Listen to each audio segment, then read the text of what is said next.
දළදා වහන්සේ අත්ම කියනවා නම් වැඩ සිටියට අපි දළදා වහන්සේ පෙරහැර ගෙනියන්නේ නැහැ. කීර්තිශ්‍රී රාජසිංහ රජතුමාගේ කාලේ තමයි අපි පෙරහැර කරනුව සකස් කළා. එහි සරියුත් මුගලන් ධාතුන් වහන්සේලා තමයි වැඩ සිටින්නේ. ඒක තමයි පෙරහැර කරනුව හැටියට පෙරහැර ගමන් කරන්නේ. නමුත් දළදා වහන්සේ පෙරහැරේ අපි ගමන් කරන්නේ නැහැ. නමුත් දළදා වහන්සේ වැඩ සිටින දළදා මාලිගාවේ කරණු 7ක් ඇතුලේ. ඉතින් අපි අද වැඩ පුදා ගන්න මේ මහා කරණුවේ යතුරු තියෙන්නේ මම ළඟ ඊළඟ කරණුවේ 7ක් ඇතුලේ තමයි දළදා වහන්සේ වැඩ ඉන්නේ. ඊළඟට මල්ලත් මහානායක හාමුදුරුවන් ළඟ යතුරු තියෙනවා. ඊළඟට අස්කිරිය මහානායක හාමුදුරුවන් ළඟ යතුරු තියෙනවා. ඉතින් අපි තුන් දෙනාම එකතු වුණොත් පමණයි දළදා වහන්සේ ඊට වඩම්මන්න පුළුවන් වෙන්නේ. ඉතින් දළදා කරණුව ඇතුලේ අපේ ඉතා වටිනා දේවල් තියෙනවා. දළදා වහන්සේ හේමාලා දන්ත කුමාරයා දළදා වහන්සේ රැගෙන ආපු මොණ්ඩ හූර දළදා වහන්සේ එක්කම ඒ වැඩ ඉන්නවා ඒ කරණුව 7 ඇතුලේ. ඒ වගේම රජවරු පූජා කරපු රජවරුන්ගේ ආභරණ කුඩලාභරණ එතකොට රජුරුන්ගේ දිවිසෙන මාලේ සියල්ලම දළදා වහන්සේ පූජා කරලා තියෙන්නේ. ඒ කොමනක් මේ දළදා වහන්සේගේ දූලි පිහින්න කීර්තිශ්‍රී රාජසිංහ රජතුමාගේ කෙස්වලින් සකස් කරපු මුසුන්නක් තියෙනවා. ඒ වගේ භක්තියින් තමයි රජවරු දළදා වහන්සේට සේවය කරේ. වගේ දළදා වහන්සේට බුදු පූජාව තියන්න වෙනම රම්පාත් 4ක් තියෙනවා. කීර්තිශ්‍රී රාජසිංහ රජතුමා හදලා පූජා කරලා. ඒ වගේම රත්තරන් කෙන්ඩි දේවල් සඳහා පැන්වැඩීම සඳහා. ඒ වගේ සෑම දෙයක්ම රජවරුන්තුමා විසින් සකස් කරලා රජුමයි එහෙම කඩ අරගෙන දළදා වහන්සේට පූජා කරන්නේ. ඒ නිසා පාන්දර අලුයම් දුරේ තියෙනවා. ඒ වගේම දවල් බුද්ධ පූජාව තියෙනවා. ආසවස ගිලම්පස දෙකක් තියෙනවා. මොකද රජතුමාමයි ගිලම්පස පූජා කරන්නේ. දළදා වහන්සේ අත්ම කියනවා නම් වැඩ සිටියට අපි දළදා වහන්සේ පෙරහැර ගෙනියන්නේ නැහැ. කීර්තිශ්‍රී රාජසිංහ රජතුමාගේ කාලේ තමයි අපි පෙරහැර කරනුව සකස් කළා. එහි සරියුත් මුගලන් ධාතුන් වහන්සේලා තමයි වැඩ සිටින්නේ. ඒක තමයි පෙරහැර කරනුව හැටියට පෙරහැර ගමන් කරන්නේ. නමුත් දළදා වහන්සේ පෙරහැරේ අපි ගමන් කරන්නේ නැහැ. නමුත් දළදා වහන්සේ වැඩ සිටින දළදා මාලිගාවේ කරණු 7ක් ඇතුලේ. ඉතින් අපි අද වැඩ පුදා ගන්න මේ මහා කරණුවේ යතුරු තියෙන්නේ මම ළඟ ඊළඟ කරණුවේ 7ක් ඇතුලේ තමයි දළදා වහන්සේ වැඩ ඉන්නේ.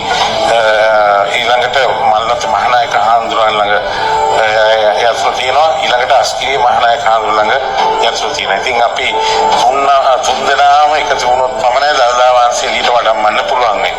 ඉතින් දළදා කරණුව ඇතුලේ අපේ ඉතා වටිනා දේවල් තියෙනවා. දළදා වහන්සේ හේමාලා දන්ත කුමාරයා දළදා වහන්සේ රැගෙන ආපු මොණ්ඩ හූර දළදා වහන්සේ එක්කම ඒ වැඩ ඉන්නවා ඒ කරණුව 7 ඇතුලේ. ඒ වගේම රජවරු පූජා කරපු රජවරුන්ගේ ආභරණ කුඩලාභරණ එතකොට රජුරුන්ගේ දිවිසෙන මාලේ සියල්ලම දළදා වහන්සේ පූජා කරලා තියෙන්නේ.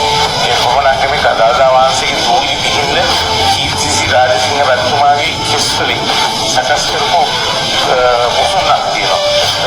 ඒ වගේ භක්තියින් තමයි රජවරු දළදා වහන්සේට සේවය කරේ.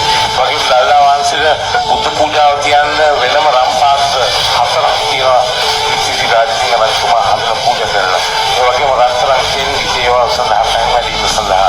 ඒ වගේ සෑම දෙයක්ම රජවරුන්තුමා විසින් සකස් කරලා රජුමයි එහෙම කඩ අරගෙන දළදා වහන්සේට පූජා කරන්නේ.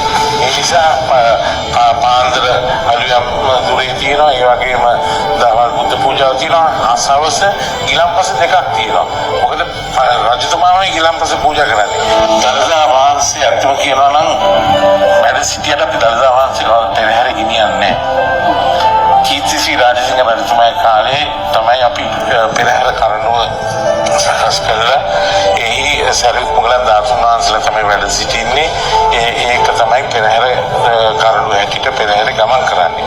නමුත් දළදා වහන්සේ පෙරහැරේ අපි ගමන් කරන්නේ නැහැ. නමුත් දළදා වහන්සේ වැඩ සිටින දළදා මාලිගාවේ කරණු 7ක් ඇතුලේ. ඉතින් අපි අද වැඩ පුදා ගන්න මේ මහා කරණුවේ යතුරු තියෙන්නේ මම ළඟ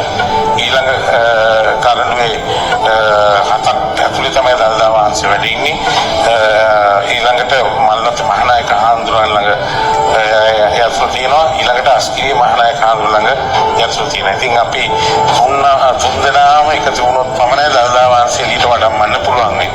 ඉතින් දළදා කඳුළු ඇතුලේ අපේ ඉතා වටිනා දේවල් තියෙනවා. දළදා වහන්සේ හේමාලා දන්ත කුමාරයා දළදා වහන්සේ රැගෙන ආපු කොණ්ඩ ගුර දළදා වහන්සේ එක්කම ඒ වැඩ ඉන්නවා ඒ කරුණු හත ඇතුලේ. ඒ වගේම රජවරු පූජා කරපු රජවරුන්ගේ ආභරණ කුඩලාභරණ එතකොට රජුරුන්ගේ දිලිසෙන මාලේ සියල්ලම දළදා වහන්සේට පූජා කරලා තියෙන්නේ. ඒ කොමනක් මේ දළදා වහන්සේගේ දූලි පිහින්න කීර්තිසි රාජසිංහ රජතුමාගේ කෙස්වලින් සකස් කරපු මුසුණක් තියෙනවා. එයාලා ඒ වගේ භක්තියෙන් තමයි රජවරු දළදා වහන්සේට සේවය කරේ. වගේ දළදා වහන්සේට බුද්ධ පූජාව තියන්න වෙනම රම්පාත් හතරක් තියෙනවා. කීර්තිසි රාජසිංහ රජතුමා හදලා පූජා කරලා. ඒ වගේම රත්තරන් කෙන්ඩි ඒවා සඳහා පැන්වැඩීම සඳහා. ඒ වගේ සෑම දෙයක්ම රජවරු විසින් සකස් කරලා රජුමයි එහෙම කඩ අරගෙන දළදා වහන්සේට පූජා කරන්නේ. ඒ නිසා පාන්දර අලුයම් දුරේ තියෙනවා. ඒ වගේම දවල් බුද්ධ පූජාව තියෙනවා. අසවස ගිලම්පස දෙකක් තියෙනවා. මොකද රජතුමාමයි ගිලම්පස පූජා කරන්නේ. දළදා වහන්සේ අත්‍යව කියනවා නම් වැඩ සිටියට අපි දළදා වහන්සේ පෙරහැර ගෙනියන්නේ නැහැ. කීර්තිසි රාජසිංහ රජතුමාගේ කාලේ තමයි අපි පෙරහැර කරනුව සකස් කළා. එහි සරියුත් මුගලන් ධාතුන් වහන්සේලා තමයි වැඩ සිටින්නේ. ඒක තමයි පෙරහැර කරනුව හැටියට පෙරහැර ගමන් කරන්නේ. නමුත් දළදා වහන්සේ පෙරහැරේ අපි ගමන් කරන්නේ නැහැ. නමුත් දළදා වහන්සේ වැඩ සිටින දළදා මාලිගාවේ කරණු 7ක් ඇතුලේ. ඉතින් අපි අද වැඩ පුදා ගන්න මේ මහා කරණුවේ යතුරු තියෙන්නේ මම ළඟ ඊළඟ කරණුවේ 7ක් ඇතුලේ තමයි දළදා වහන්සේ වැඩ ඉන්නේ. ඊළඟට මල්ලත් මහානායක හාමුදුරුවෝ ළඟ යතුරු තියෙනවා. ඊළඟට අස්කිරිය මහානායක හාමුදුරුවෝ ළඟ යතුරු තියෙනවා. ඉතින් අපි තුන් දෙනාම එකතු වුණොත් පමණයි දළදා වහන්සේ ඊට වඩම්මන්න පුළුවන් වෙන්නේ. ඉතින් දළදා කඳුළු ඇතුලේ අපේ ඉතා වටිනා දේවල් තියෙනවා. දළදා වහන්සේ හේමාලා දන්ත කුමාරයා දළදා වහන්සේ රැගෙන ආපු කොණ්ඩ ගුර දළදා වහන්සේ එක්කම ඒ වැඩ ඉන්නවා ඒ කරුණු හත ඇතුලේ.